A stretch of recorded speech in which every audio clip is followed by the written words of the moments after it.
Welcome to SCLC Today. We're so happy to join you. Ladies and gentlemen, we got to hang in there. We know things are tough. I just left one of my favorite businesses. I won't call the name. It's a private business, and the owner was just telling me how he's trying to keep the doors open. It's tough, ladies and gentlemen, trying to keep the doors open, and they're short of help. They actually can't get anyone to work. But we're in a cycle of economic depression and loss of jobs, health problems, international wars that's going on, many that you don't even know about. Iran in the Middle East is talking about they're going to eliminate Israel off the planet called Earth. And the turmoil that we used to think was around the world is here with us now, ladies and gentlemen. No longer can we say just us four and no more. We're involved with the global aspect of the community. What takes place in Sudan? What's going on in Sudan? You know, the locals there eating up all of the vegetation. They had a drought. Now they have too much water. One of the devastation most people said in the history of Sudan and the world of flooding, have no homes, people without clothes, they're without public health. Ladies and gentlemen, this is a global village, and we must be concerned about each other. Then you come back to America, and it seems as though even in this country, people who could eliminate poverty within our communities, and I'm talking about ethnicity of all people. They're not only just black folks, poor folks, people of color, all people of the Caucasian race as well. 75% of all of the citizenry here in the United States of America, 75% of us cannot afford to miss a check. We cannot afford to miss a check. So what am I saying? We must collaborate and understand politics cannot free us. Politics has never freed the oppressed. The oppressed must free politics. Too many of us looking because of certain individual persons or individuality of a politician or a leader, or we got it made. No, you would never have it made under politics. Politics has never freed the oppressed. The oppressed must free politics. Call the roll, Steele. I'll do it next time. I don't have enough time today.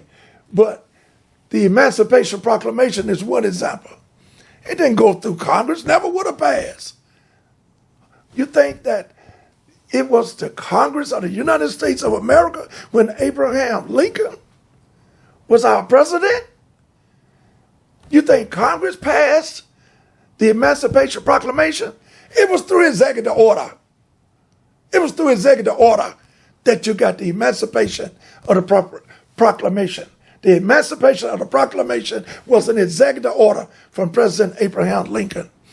And for whatever reason he did it. He did it. But guess what? We can do it today. You can bring about an executive order to free us from the suppression and the oppression of the system. One is the vote, the suppression of the vote. People in these states, and particularly southern states, that was under the Pre-Clearance Act, where they couldn't make no changes, couldn't make any changes within their states without having the pre-clearance of the federal government. Now, they didn't wake up one day and say, we're going to suppress the vote. They didn't have the power. But it happened. Redundancy, I'm saying it over and over again. June the 25th. 2013, 2 o'clock in the afternoon, I was there on the outside with many other of my friends, Senator Sanders and Fire Rose, his lovely wife, my chief of staff, DeMark Liggins. We were there on the outside saying don't gut Section 4 and Section 5 of the 1965 Voter Rights Act. Many people don't realize it's not the state government that woke up or any group of ethnicity of people or pigmentation of skin that said we're going to suppress the vote. It happened 9 years ago. Soon to be 10 years. Where were we? Why we didn't come to the aid? We still can do it through executive order.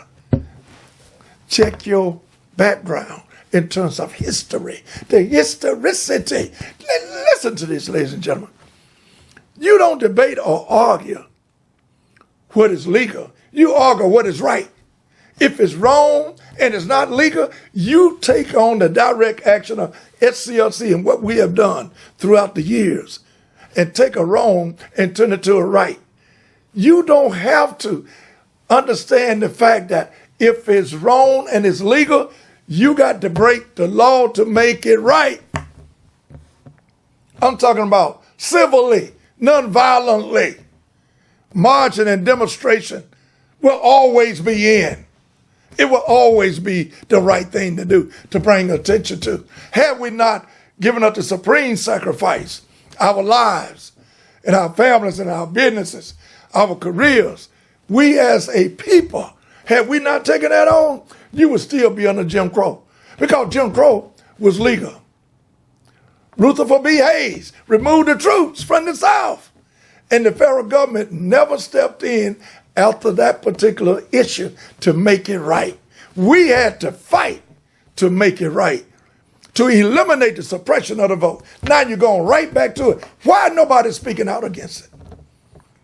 Why don't you have people of ethnicity and background of all races speaking out against this? Ladies and gentlemen, you must speak up.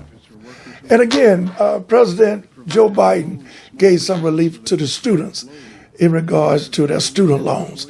That's to be commended. It's not all what we would like to see done, because I do have a daughter that's caught up in that as well with having to repay the government on a monthly basis. But he got it started.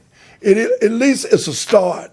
And we can say that hopefully it will be eradicated in terms of these young people looking toward a future and to raise a family and a great quality of life like we all desire to have.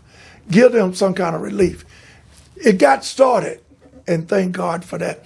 Get ready to close. Thank you for tuning in, and we're so happy that you are increasing the viewership by watching us. God is good, and let's just realize we will never be free if we just sit back and complain and watch the TV, listen to the news, and we don't collaborate, working together. You have to work together in order to resolve these problems. Politics can't do it. Politics won't do it. You know why? Because it's politics. Politics has never freed the oppressed. We must free politics. God bless you. Dr. Steele shows his positive enthusiasm for the work of SCLC every week during his message here and as he travels the country working for the civil rights of all people. And remember, you can show your enthusiasm and join the efforts through your membership in SCLC, the Southern Christian Leadership Conference. From its beginning under the leadership of Dr. Martin Luther King Jr. to continuing the fight for equal voting rights, equal working rights, and equal rights to the American dream. Redeeming the soul of America is our work, and you are our most important asset. Please consider joining SCLC today at www.nationalsclc.org.